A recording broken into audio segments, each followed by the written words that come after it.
Hi, you guys. Welcome to Dollars to Cents. My name is Tasha. I'm going to be cash stuffing on my own today. Melissa is at work. So, welcome if you're new, and definitely welcome back. Today, I'm going to just be cash stuffing for my long term sinking funds. If you didn't get a chance to check my other video that had my bi weekly and my short term sinking fund, take a look for those videos that they were already posted out earlier this week. And I am behind on this video. It's actually Saturday the 28th, so I'm really a couple of days out late. But we've had a lot going on, like for everybody. Life has definitely been lifing for us as well. Unfortunately, Bella had to go back to the vet. Unexpected. She got bit by something, probably a spider, or down here in Florida, we have fire ants, and it got really, really bad. So she went to the vet. She's doing a lot better now on antibiotics and ointment. And unfortunately, I had to get her a cone of shame. So we've been kind of busy trying to keep up with everything. So I want to focus on taking care of my long-term sinking funds, and then also answer a question that one of my friends asked about doing or finding a financial literacy program that's free.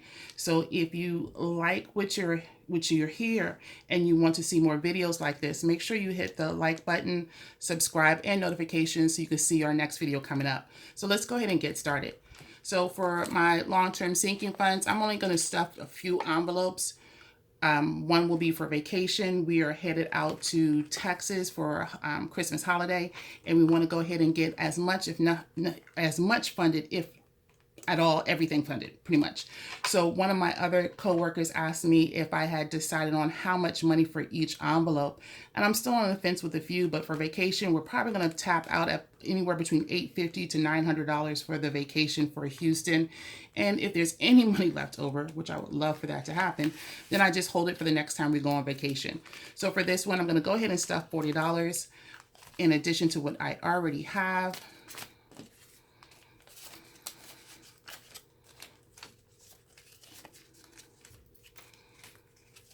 And so at this point, I should have $497. 1, 2, 300, 20, 40, 60, 80, 400, 20, 40, 60, 80, 85, 90, 91, 92, 93, 94, 95, 96, 97. So all of that is there. We're looking to reserve the Airbnb by next week. We already know the distance and saving for gas and things of that nature, and definitely the food. I've been there at least twice, but I want to get there with her for the holidays. So that's going to be our new total for vacation.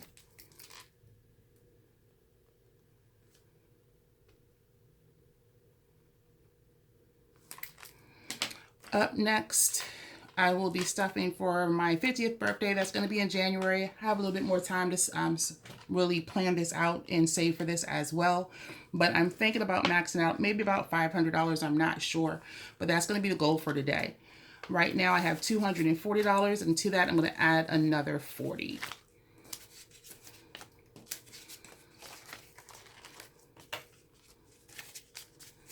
One, two, 200, 20, 40, 60, and 80. So now I have $280 going towards my birthday celebration plans for my 50th come January.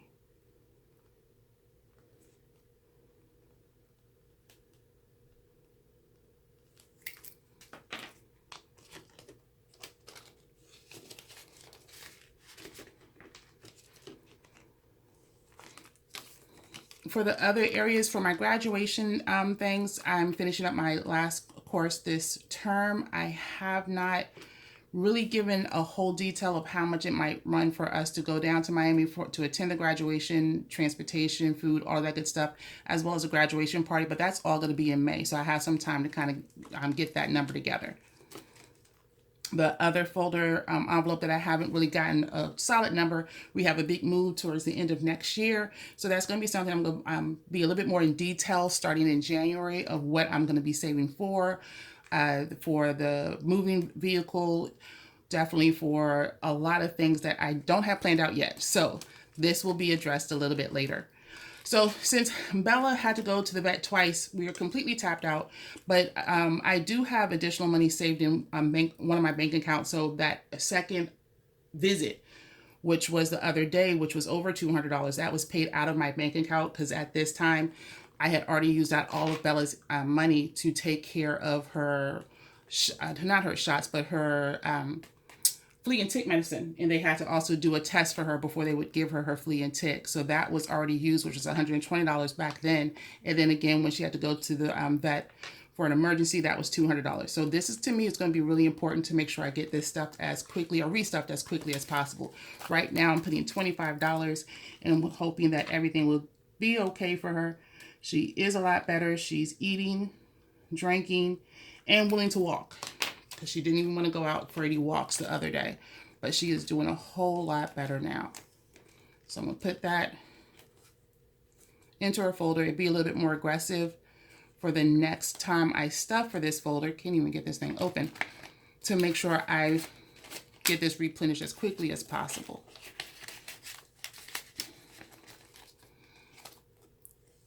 And then I also have the hurricane fund. I'm going to leave it as is right now for $70. I guess the goal will be to max out at $200. If for some reason I don't need this money at the end of the hurricane season, which is early spring of next year, I'll more than likely roll this over to, I'm going to create a new envelope called the emergency fund, because I do have money in a bank account for emergencies, but I guess it might be best to also see how that's being managed as well. So I'll roll this over to the new emergency fund envelope that you'll see on the next one at the end of the spring term, because hurricane season goes up until I think March or something. So this is my long-term seeking fund folder, completely stuffed for really another week, because you'll see another video that I'll be stuffing again at the end of, or really at the beginning of November for the new month.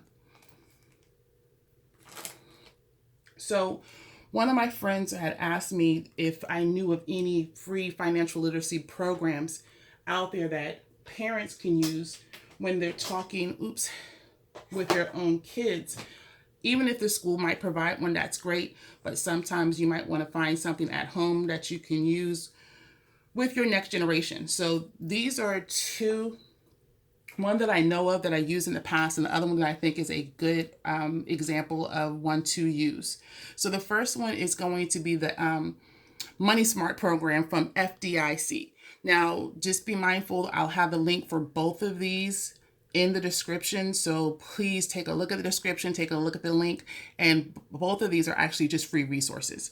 So I'm trying to get it up here so you can see as possible. I'm going to run through this real quick, but this is the FDIC Money Smart platform.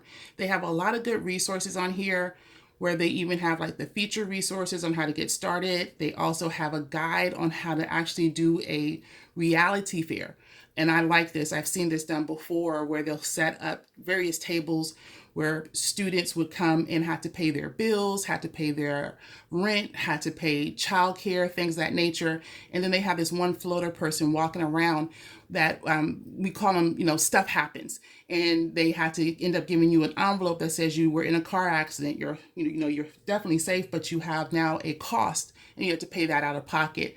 This activity was a really good activity that I've seen done at other programs. I've actually used the FDIC Smart Money years ago when I was working at the Job Corps program in Baltimore, and things have definitely changed. So when you get to this link, you can play around with it, find out what you want, what's best for you to use. If you take a look, let me see, which one was it? Yep, right here, how money smart are you? And you jump to resources. It will actually give you an overview of all the different categories that they will cover. They cover quite a few categories, such as buying a home, credit reports and scores, disaster, making housing decisions, managing debt. A lot of different categories are found underneath this program, and it's definitely available in a lot of different ways. They have different type of tools that will go with every type of program that they have. Buying a home has about, 5 different tools that you can use in addition to what they're going to teach you underneath their modules. And again, all of this stuff is free, you guys. So please take a minute to take a look at it. use your own discretion to see if this is what works best for you, best for your next generation, because we know our kids learn differently. A lot of our kids, a lot of our students are visual learners, and this program does really well with it because they also have a game version on their website. You have frequently asked questions, again, that are broken down based off of the categories. A lot of questions in regards to, how buying a home has a lot of questions. Like, where is it? Home inspection. What does a home inspector look like? Or I guess, what does a home inspection look like? So that, not just for us, but for our next gens, they get a better idea of what to do or what to expect when they're actually looking to purchase a home. A lot of questions also for credit reports and scores. So you can definitely go and play through all of these different links on this platform, and they have helpful links as well. I want to see if I can get to the games. Not that way. Right here on this link, they have different games that are set up for different age ranges. So that will definitely be beneficial for parents to use. And they have a actual parent resource for parents of kids from pre-K to second grade, from third to fifth, sixth to eighth, and then ninth to 12th. Because again, students learn differently, definitely at different ages as well. I want to see if I get the game started. I don't know if I already had it open.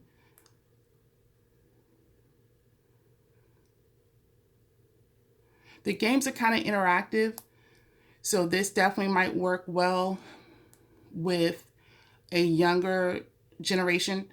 So this is something that you definitely want to see. Let me see if it plays. Yep. Hello and welcome to How Money Smart Are You? I'm your host, Isaiah. And I'm your host, Kiara. Today's topic is borrowing basics. We'll discuss ways to borrow money, what it costs, and how to prepare to apply for a loan. You, our contestant, will play 2 rounds. During each round, you can earn coins by successfully completing a game. Remember, the financial information in this game is real, but the coins are not. Select a round to start earning coins. We recommend you play the rounds in order, since your money smarts build as you progress through the game. So you have to go through it. It won't let you just jump to whatever the game is. But these are really good games. Like it says that you can either earn coins or a certificate. I like the certificate for a lot of our students because it's something that they could print out and have. I'm not too sure what the coins are used for because I haven't used this platform for years. And they've definitely made a lot of good changes. So that's an example of one of the games that your next gen might be interested in doing. And they have games for each one of the different type of modules that they offer. So check this program out. Another program is Khan Academy. We use this more so for a lot of academic resources for tutoring, things of that nature. But they actually have a new financial literacy program. So take a look at that program. It's not as interactive as the FDIC money, but it's still something that you could definitely use to supplement your next gen's education or learning about financial literacy. The Khan Academy program has 11 units and you learn 40 skill sets. Some of the units are about budgeting, loan and debt, insurance, investments, scams, and frauds. That's going to be really important for both generation and next gen. So we could be up to date about what type of scams and frauds that there are out there. But if you take a look at, let me see which one. We'll take a look at any one of them. It will pretty much tell you or show you. I was looking for the one I saw earlier, and of course I can't find it. But for each one of these units, it breaks it down into a video, a couple of reading articles, and then also there are going to be questions that they'll ask you at the end. So I don't believe there are any games in here. I haven't had a chance to go all the way through this one, but you might find that this is a little bit, it might be better for middle school students or what have you, but to utilize actually both of them, that will be beneficial for your family too. So again, they'll have videos and they'll have a few things for you to read. Here's the video, I believe, for budgeting. Yeah, so they'll have the videos that you guys can watch together. They have the transcript so you could see word for word of what is being shared. So I would just definitely recommend to play around with either one of these two, or do what I do. Just go on Google and research and type in free financial literacy programs. A lot of banks have them too, so you could take a look at your own bank to see if they offer one, and more importantly, to see if they actually will come out to your child's school. So I hope this definitely is helpful for those who needed to find something that they could use in their own home to supplement what your child may or may not be receiving at school. So I hope you guys found, again, this information helpful and you enjoyed it. If you did, please make sure you guys subscribe, like, and share this information with somebody that you think will actually benefit from this. We will definitely be giving more information as we go. We're planning on taking some trips to a couple of banks and sit down and talk to financial advisors about a few things, and we're definitely going to share that coming up in the future as well. So Melissa should be coming up shortly next week with her videos. I thank you guys so much for liking and sharing. We have had over 500 views on our videos since we started, and that was actually a month ago to this date. We dropped our first video September the 28th, and to this day we have over 500 people who have viewed our video. So thank you guys so much for supporting what we're sharing, interacting. If you have any questions or suggestions or what have you, please put those in the comments. A special tip to my friends and my coworkers who see me every day. You can still ask me, but put it in the comments so we can share it with the rest of the people that might have questions too. So you guys have a really great week. Enjoy the weekend, the weather, and then more importantly, enjoy the time with your next gen. See you in the next video. Bye.